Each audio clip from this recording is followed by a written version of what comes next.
일제 강제동원 배상 소송에서 대법원이 다시 한번 일본 전범기업의 배상 책임을 인정하면서 피해자들의 승소 판결이 잇따를 거란 전망이 나옵니다. 배상금이 수백억 원으로 불어날 수 있는 건데 일본 기업 대신 배상금을 지급하겠다는 윤석열 정부의 제3자 변제 해법이 시험대에 올랐습니다. 부장원 기자의 보도입니다. 지금까지 전국 법원에 제기된 강제동원 손해배상 청구 소송은 약 70건, 피해자와 유족을 합쳐 당사자만 1000명을 웃돕니다. 이 가운데 5건은 승소가 확정됐고 나머지 소송 대부분은 대법원 판단을 기다리며 1, 2심에 멈춰 있었습니다. 일본 기업 측은 그동안 피해자들이 권리를 행사할 수 있는 소멸시효가 지나 배상 청구권이 사라졌다고 일관되게 주장해왔습니다.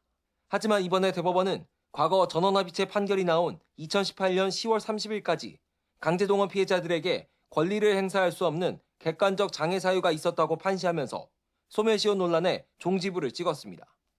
판례상 객관적 장애 사유가 있으면 소멸시효가 끝났다는 주장은 채무자의 권리남용으로 허용되지 않는 만큼 강제동원 소송의 최대 장애물을 걷어내 배상 인정폭을 크게 넓힌 것으로 평가됩니다.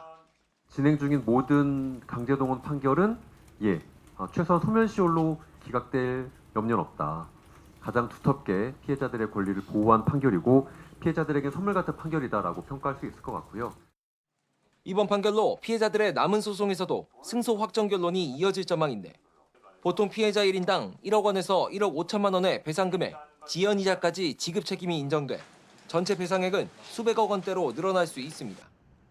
정부는 이번 소송을 포함해 앞으로도 일본 기업 대신 배상금을 지급하는 제3자 변제 방식을 고수한다는 입장이지만 지난 3월 발표한 강제징용 확정 판결 관련 정부 입장에 따라 일제 강제동원 피해자 지원 재단이 원고분들께 판결금과 지연 이자를 지급할 방침입니다.